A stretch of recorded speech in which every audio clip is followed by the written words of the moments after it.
Vous êtes-vous déjà demandé pourquoi que les personnes ne font pas affaire avec vous? Eh bien, c'est qu'ils ne se sentent pas bien en votre présence. Même si on est bien intentionné, on peut verbaliser une phrase qui va rendre la personne inconfortable. Je vous donne un exemple. La semaine passée, j'étais en présence d'un militaire.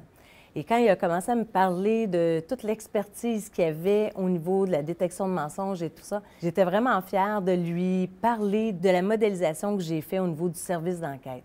Parce que durant quelques années, j'ai modélisé l'interrogatoire en enquête criminelle. Alors, j'étais vraiment contente de lui en parler.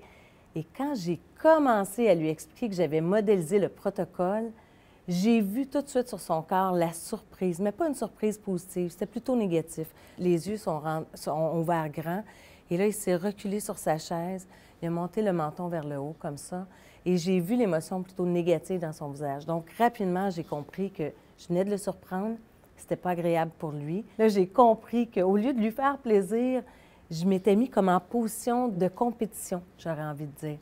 Donc, rapidement, j'ai rétabli la situation, tout simplement en mettant de l'emphase sur son expertise. Et logiquement, je comprends sa posture. L'homme, c'est un militaire. Il a passé sa vie à faire des enquêtes au niveau militaire. Et moi, qui n'ai pas du tout dans le domaine, je lui parle de mon expertise. Alors, ce que j'ai fait, tout simplement, c'est de mettre de l'emphase sur son expertise en lui disant « J'aurais tellement de choses à apprendre de vous. » Et rapidement, il a senti qu'il n'y avait pas de compétition entre moi et lui. Son corps s'est rétabli. Il est redevenu en ouverture. Ses gestes étaient plutôt à cette hauteur-ci. Donc, c'est des gestes qui me révèlent qu'on est en lien. On n'est pas en posture haute ou en posture basse. On est en lien.